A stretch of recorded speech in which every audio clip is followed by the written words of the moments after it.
I was in the same house as Billy. We knew him as Billy, your really esteemed president. And he was glorious at school. He was a joker. He was clever. He was talented, a sportsman. We played in the same soccer team. And we were quite good as a team. And towards the end of a game against a particularly clever side, we got lots of good results. And we were leading 3-1 with about 10 minutes to go.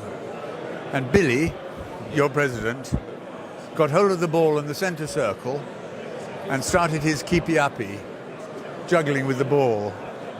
Having said, as he started, "It's Madison time, folks." And it was wonderful. The other team were furious. We were all applauding, and the game ended 3-1. I have to tread carefully here because the last thing I want to do is to offend anybody at all. But he was the only black person in the site. And I think I'm right in saying he was the first to come here. And I mean, he was jolly brave, and it was difficult at a time when the school wasn't unfriendly. I think you'd find that on the whole, he did enjoy it, but it was quite difficult for him. And he was just a lovely guy. He wasn't pretentious. He didn't give airs, but he was, I think, the first person. So if you went to somewhere like Brighton, along the coast there, he'd be the only one. Wow. And the one thing I remember on that thing was we were talking about people sunbathing. Yes, you can imagine what's coming. We were talking about sunbathing, and he said to me, "Down there on the beach, there are people lying out in the sun, hoping to look like me." And that's a hell of a good line. He was very, very good person at all. Yeah, I have very fond memories of him. No, he was right. As I say, I think he was very brave in coming here, and very good games player, and did extremely well. And we were lucky. We are lucky to have him, and we were lucky to have him. He taught us a lot in intelligence and things. Distinguished ladies and gentlemen, really very good to be back here again. And this is the second time in a year. The first time I came for my grandson Louis' confirmation, and I agreed with the headmaster that I'll come back and have this chat. But I'm happy to see that the school is still going so strongly. We left here a long time ago, 56 years ago, and for the young people out here, we had electricity even back then. It wasn't candles, it was electricity. And even in the dormitories, although there was an element, very strong element there that insisted on open air, windows, even in the heart of winter. So you can imagine that somebody who came from West Africa had a big challenge from that point of view. We also had a phenomenon which I hope no longer exists here, outside lavatories. Excuse me that I'm talking about lavatories while we're eating, but it was an important memory that I have of Lansing. I came here at a time where there were a lot of people who were here, many of them who subsequently became very famous. We have Christopher Mayer, who ended up as British ambassador to Washington and wrote books that became very controversial about his time there. Tim Rice was here as I'm not sure a contemporary. I think he was behind us, but he was here at our time. I still remember the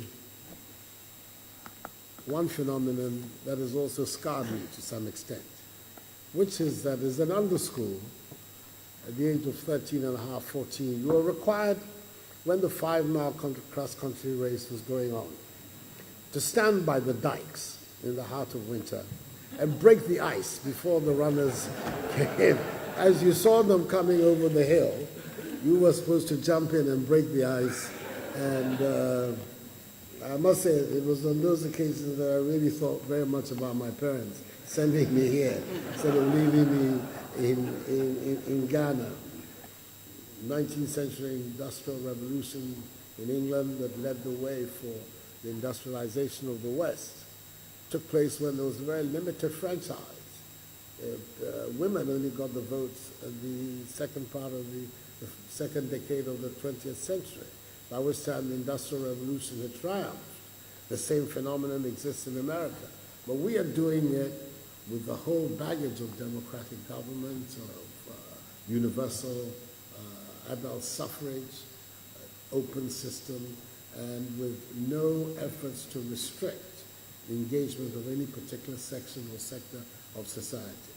It's an exciting challenge, a difficult one, because the kind of decisions that were taken, for instance, in Korea, to some extent, in today's China, and in East Asia, of authoritarian governments, is not available to us, because the Ghanaian people have made it clear for the last 25 years that they want to go down the path of open society, open government, respect for human rights and individual liberties.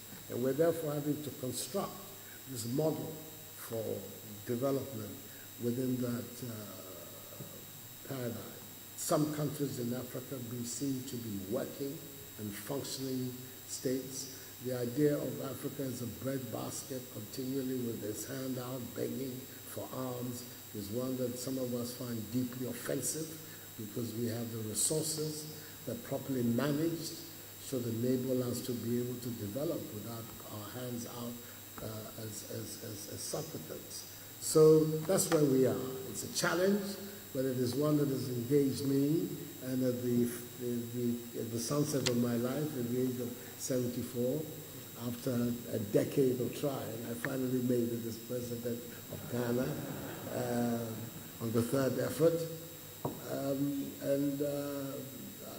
My party is keen on the idea that I go again in 2020. We will see. But whatever be the case, we're launched, and I believe that we will succeed. I want all of you, in your different ways, to continue to pray for me and pray for Ghana to succeed. Thank you so much. Mr. President, you've spoken today with the eloquence, with the clarity, with the wisdom and the wit that can only fall to a lancing man. Your many virtues have been mentioned by our headmaster today. One has been missed out in this vast list of skills and attributes. One very important thing I must remind you of, you may have forgotten, Mr. President, is you taught me to like Dizzy Gillespie. And that love of post-war jazz has remained with me ever since. But nobody, although it is there by implication, has said explicitly what a fine mind you had. You are one of those rare creatures who can combine terrific sporting prowess with a truly sharp and penetrating intellect. And indeed, for those of you who think I'm guilty of hyperbole and groveling to a guest of honor, I bring you written proof, available for all to see in the archive, namely the school magazine of 1961, which must be true because I edited it. And there is a report, not written by me, from a meeting of a group of intellectuals called the Leviathan Society, in which the following paragraph is to be found. At the next meeting, I'm quoting now, at the next meeting, W. Akufo Addo and C.J.R. Mayer dealt with the English Revolution of the 17th century. They impressed the society by their scholarly and efficient treatment of a dangerous subject. They calmly maneuvered their way through a tangle of conflicting theories without committing themselves to any of them.